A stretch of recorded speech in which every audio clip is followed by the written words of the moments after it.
அமெரிக்காவினுடைய முன்னாள் ஜனாதிபதி ஜோ பைடன் 5 வருடங்களுக்கு முன்பே இறந்துவிட்டதாக அமெரிக்காவினுடைய இப்போதைய ஜனாதிபதி டொனால்ட் ட்ரம்ப் அவர்கள் சொல்லியிருக்கின்றார். இந்த செய்தியை நீங்கள் நம்ப மாட்டீங்கள், அதனால் திரும்ப சொல்கிறேன்.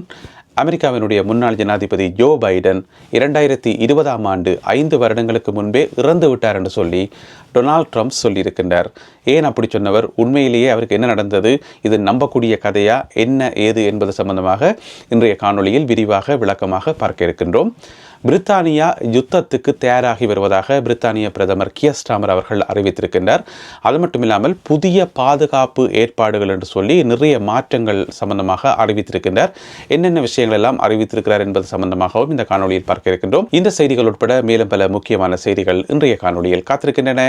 தமிழடியான் வேர்ல்ட் யூடியூப் சேனலுக்கு உங்கள் அனைவரையும் வருகவென அன்புடன் வரவேற்கின்றேன். இன்று ஜூன் மாதம் 2ஆம் தேதி 2025ஆம் ஆண்டு திங்கட்கிழமை. வாருங்கள் காணொலிக்குள் போகலாம்.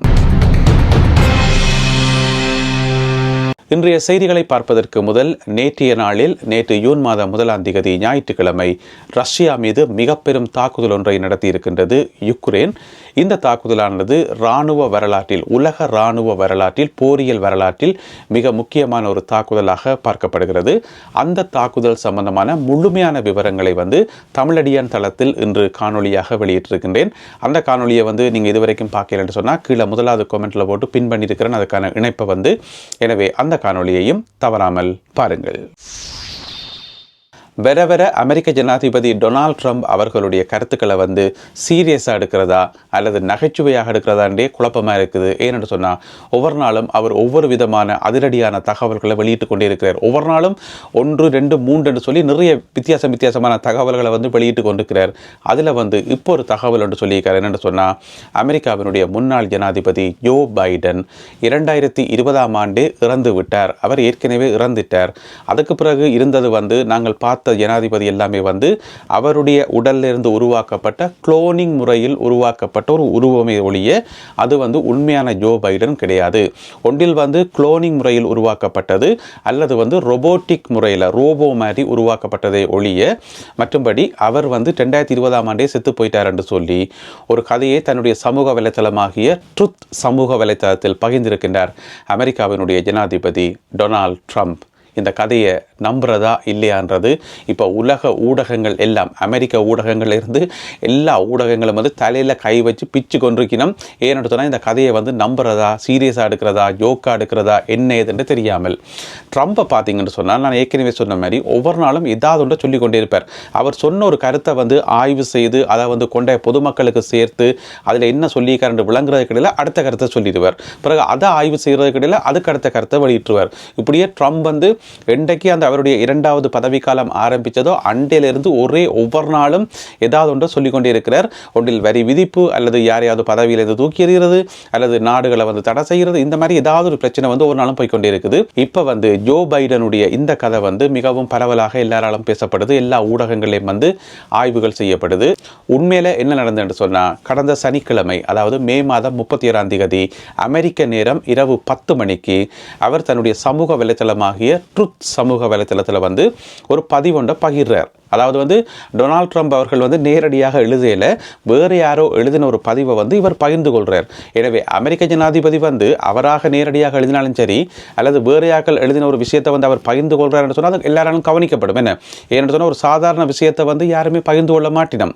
அமெரிக்க ஜனாதிபதியே பகிர்ந்து கொள்கிறார் என்று சொல்லும்போது அது மிக முக்கியமான விஷயமா தான் இருக்கும் என்று சொல்லி எல்லாரும் ஆவலோட பார்த்தா இந்த கதை தான். ஜோ பைடன் செத்து போயிட்டார் 5 வருஷத்துக்கு முதல் என்று சொல்லி இந்த கதை தான். இது ஒரு கான்ஸ்பிரசி தியரி என்று சொல்லி சொல்லப்படுகிறது. கான்ஸ்பிரசி தியரியை தமிழில் எப்படி சொல்றேன்னு தெரியல. கட்டுக்கதை என்று சொல்லலாமா, புனை கதை என்று சொல்லலாமா என்னன்னு தெரியல. எனவே கான்ஸ்பிரசி தியரி என்று சொல்லி இது சொல்லப்படுது. என்ன பிரச்சனை என்று சொன்னால் டொனால்ட் ட்ரம்ப் அவர்களுடைய இந்த ட்ரூத் சமூக வலைத்தளம் இருக்குதானே, அதுக்கு பின்னாலேயே ஒரு பெரிய கதை ஒன்று இருக்குது. என்னென்னு சொன்னால் இவர் முதல் ட்விட்டர்ல இருந்தவர், இப்பொழுது எக்ஸ் என்று அழைக்கப்படுறது. ட்விட்டர் பழைய பேர் ட்விட்டர் தானே. அதில் இருந்து கண்ணக்க பதிவுகள் எல்லாம் போட்டு பிரச்சனைக்குரிய பதிவுகள் எல்லாம் டொனால்ட் ட்ரம்ப் போட்டதால 2021ஆம் ஆண்டு ஜனவரி மாதம் 6ஆம் தேதி ட்விட்டர்ல இருந்து பேன் பண்ணி விட்டாங்க பிடிச்சி. இனிமேல் நீங்கள் ட்விட்டர் பக்கம் வரக்கூடாது, இங்கே கதைக்கவும் முடியாது, ஒன்றுமே செய்யக்கூடாது, உங்களால் பெரிய குழப்பமாக கிடக்குன்னு சொல்லி. அதுக்கு பிறகு ட்ரம்புக்கு கோபம் வந்து என்ன செய்து விட்டாருன்னு சொன்னால், நீங்கள் என்ன பேன் பண்ணுறது, நானே புதுசாக ஒரு சோஷியல் மீடியா புதிய சமூக வலைத்தளத்தை உருவாக்குவேன் என்று சொல்லி உருவாக்கப்பட்டது தான் இந்த ட்ருத் என்ற சமூக வலைத்தளம். இந்த காணொலியை பார்த்து கொண்டிருக்கிற நீங்கள் யாராவது ட்ருத்தில் இருக்கிறீங்களா இல்லையா என்பதை மறக்காமல் கீழே சொல்லுங்கள். சரி, இப்போ வந்து ட்ரம்ப் வந்து ட்ருத் என்ற சமூக வலைத்தளத்தை ஆரம்பிச்சிட்டார். அவர் தானே அதுக்கு ஓனர்.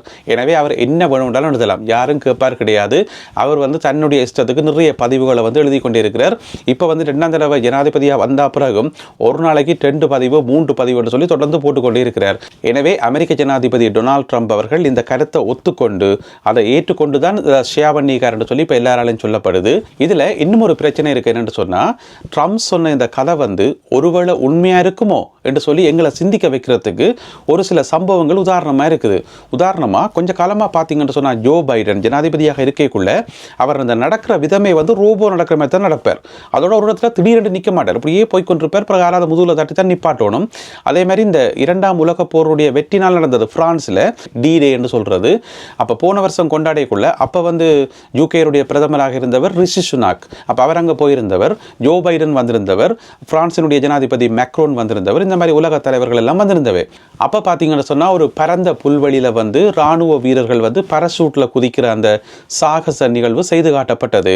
அதில் வந்து எல்லா நாட்டு தலைவர்களும் அந்த பரசூட்டையை பார்த்து அதில் வந்த இராணுவத்தினர்களை பார்த்து கைதட்டி கொண்டிருக்க, திடீரென்று பார்த்தா ஜோ பைடன் தண்டவாட்டில் நடந்து இங்கேயோ போக வலிக்கிட்டார். தண்டவாட்டில் எங்கேயோ மற்ற பக்கத்தால் போக வலிக்கிட்டார். அதுக்கு பிறகு பார்த்தீங்கன்னு சொன்னால், இத்தாலியினுடைய பிரதமர் மெலானி இருக்கிறாரோ, அவா போயிட்டு ஜோ பைடனை கையை பிடிச்சி கூட்டிக் கொண்டு வந்து வஞ்சால வாங்கன்னு சொல்லி அப்படி திடீரென்று தண்டவாட்டில் போகிறது, இங்கால போகிறது, ஒரு ரோபோ மாதிரி நடக்கிறது. இந்த மாதிரியான சம்பவங்கள் நிறைய இடங்களில் நிறைய பகிரங்கமாக பொதுமக்கள் பார்த்துருக்கத்தக்கனையாக பகிரங்க மேடைகளில் நடந்திருக்குது. எனவே அந்த சம்பவங்கள் எல்லாத்தையும் கூட்டி கழித்து பார்க்கும்போது ஒருவேளை ட்ரம்ப் சொன்னது உண்மையோ என்று சொல்லி யோசிக்க வைக்குது. என்ன பிரச்சனை சொன்னால், இந்த அமெரிக்காவில் என்ன நடக்கும் ஏது நடக்கும் என்று எங்களால் கண்டே பிடிக்க முடியாது. தானே அப்படியான வித்தியாசமான வேலைகள் எல்லாம் அங்கே செய்வினோம். எனவே ட்ரம்ப் சொன்ன இந்த கதை வந்து ஒருவேளை உண்மையோ பொய்யோ என்பதை இன்னும் கொஞ்ச காலம் நாங்கள் பொறுத்திருந்து பார்ப்போம். பிரித்தானியா போருக்கு தயாராகி வருவதாக பிரித்தானிய பிரதமர் கியர் ஸ்டார்மர் அவர்கள் இன்று அறிவித்திருக்கின்றார். இது ஒரு அதிரடியான அறிவிப்பு என்று தான் சொல்லணும். ஏனென்று சொன்னால், இன்றைக்கு மட்டுமில்லை, கடந்த ஒரு கொஞ்ச காலமாகவே பிரித்தானியா திரும்ப சொல்லிக்கொண்டே வருது, ரஷ்யாவால் எங்களுக்கு பிரச்சனை வரும், ரஷ்யாவால் ஆபத்து வரும், ரஷ்யாவினுடைய நடவடிக்கைகள் வந்து பிரித்தானியாவினுடைய கரைகளை வந்து தொட ஆரம்பித்திருக்கிறது என்று சொல்லி இப்போ ஒரு 2-3 மாதத்துக்கு முதல் கியர் ஸ்டார்மர் அவர்கள் சொல்லியிருந்தவர். இன்றைக்கு பார்த்தீங்கன்னு சொன்னால், ஸ்காட்லாந்தில் வந்து ஒரு ரிவ்யூ மீட்டிங் ஒன்று நடந்தது. என்ன ரிவ்யூ மீட்டிங் என்று சொன்னால், இந்த பாதுகாப்பு பிரித்தானியாவினுடைய பாதுகாப்பு சம்பந்தமான ஒரு மீள் பகுப்பாய்வு என்று சொல்லலாம். அப்படியான ஒரு ஆய்வு நடக்கைக்குள்ள வந்து பிரதமர் கியர் ஸ்டார்மர் அவர்கள் முக்கியமான பல விஷயங்களை வந்து அறிவிச்சிருக்கிறார். அதில் வந்து முதலாவது என்று சொன்னால், நாங்கள் ஏற்கனவே நேற்றைய காணொலியில் சொன்ன மாதிரி பிரித்தானியாவினுடைய பல்வேறு பகுதிகளில் 6 ஆயுத தொழிற்சாலைகள் உருவாக்கப்படும், அதில் வந்து நவீன ஆயுதங்கள் உற்பத்தி செய்யப்படும் என்று சொல்லியிருக்கார். அதை வந்து இன்றைக்கு பிரதமர் கியர் ஸ்டார்மர் அவர்கள் மீள ஒரு தடவை உறுதிப்படுத்தி இருக்கின்றார். அது முதலாவது. இரண்டாவது வந்து ஹைபிரிட் ரோயல் நேவி என்று சொல்லி, அதாவது பிரித்தானியாவினுடைய கடற்படை இருக்குத்தானே, அது வந்து நவீனமயப்படுத்தப்படும். நவீன நீர்மூழ்கி கப்பல்கள், போர் கப்பல்கள், ட்ரோன்கள் என்று சொல்லி நிறைய விஷயங்கள் அதில் சேர்த்து கொள்ளப்பட்டு ஹைபிரிட் முறையில் வந்து செயல்படும். அந்த வகையில் வந்து நவீனமயப்படுத்தப்படும் என்று சொல்லியிருக்கார் பிரதமர் கியர் ஸ்டார்மர் அவர்கள். இது இரண்டாவது. மூன்றாவது சொல்லியிருக்கார், இராணுவ வீரர்களுக்கு வழங்கப்படுற அந்த இதுகள் இருக்குத்தானே, ஆயுதங்கள் மற்ற உபகரணங்கள் எல்லாமே வந்து நவீனமயப்படுத்தப்படும். முன்னெப்போதும் இல்லாதவாறு அதிநவீன ஆயுதங்களை பிரித்தானிய படையினர் கொண்டிருப்பார்கள் என்று சொல்லி பிரதமர் கியர் ஸ்டார்மர் அவர்கள் அறிவித்திருக்கின்றார். இது மூன்றாவது. நாலாவது, அமெரிக்காவும் ஆஸ்திரேலியாவும் சேர்ந்து பிரித்தானியாவுக்கு 12 நீர்மூழ்கி கப்பல்கள், அதாவது சண்டை செய்யக்கூடிய நீர்மூழ்கி கப்பல்களை உருவாக்கி பிரித்தானியாவுக்கு வழங்கும் என்று சொல்லி பிரதமர் கியர் ஸ்டார்மர் அவர்கள் அறிவித்திருக்கின்றார். அடுத்தது, பிரித்தானியாட்ட வந்து SWP என்று சொல்லி ஒரு சிஸ்டம் ஒன்று இருக்குது. அது என்ன SWP என்று சொன்னால், பிரித்தானியாவை பாதுகாப்பதற்காக அணு ஆயுதங்களை பயன்படுத்துகிற ஒரு ப்ரோக்ராம். அப்படிப்பட்ட ஒரு ப்ரோக்ராம் SWP என்று சொல்றது. அதுக்கு வந்து 15 பில்லியன் பவுண்ட்ஸ் வந்து ஒதுக்கி இருக்கின்றார் பிரதமர் கியர் ஸ்டார்மர் அவர்கள். ஏனென்று சொன்னால், அதிநவீன அணு ஆயுதங்களை உற்பத்தி செய்து அதன் மூலம் பிரித்தானியாவை பாதுகாக்கிற இந்த நிகழ்ச்சி திட்டத்துக்கு அவ்வளவு காசு தேவை என்று சொல்லி ஒதுக்கி இருக்கிறார். இவ்வாறாக இன்றைக்கு கிளாஸ்கோ நகரில் பிரதமர் கியர் ஸ்டார்மர் அவர்கள் வெளியிட்ட அறிவிப்புகள் எல்லாமே வந்து அதிரடியான அறிவிப்பு. என்ன பிரச்சனை என்று சொன்னால், எல்லாத்தையும் கூட்டி கழிச்சு பார்க்கக்குள்ள என்னமோ ஒரு பெரிய சம்பவம் ஒன்று நடக்க போகுதுன்றது மட்டும் தெளிவாக விளங்குது. ஏன்னு சொன்னால் ஏதோ ஒரு சரியான காரணம் இல்லாமல் பிரித்தானியா இந்த அளவுக்கு தயாராகாது. ஏற்கனவே வந்து இராணுவத்துக்கு ஆக்களை சேர்க்கிறதும் இராணுவத்தினருக்கு கடுமையான பயிற்சியும் பாதுகாப்புக்குன்னு சொல்லி அதிக அளவில் நிதியை ஒதுக்குறதுன்னு சொல்லி ஒரு பக்கத்தால் பெரிய ப்ரிப்பரேஷன் வந்து போய்கொண்டிருக்குது. இன்றைய பார்த்தீங்கன்னு சொன்னால் இவ்வளவு அறிவிப்புகளையும் வந்து வெளியிட்டிருக்கிறார். எனவே எங்களுக்கு என்ன விளங்குதுன்னு சொன்னால் என்னமோ பெருசாக நடக்க போகுது.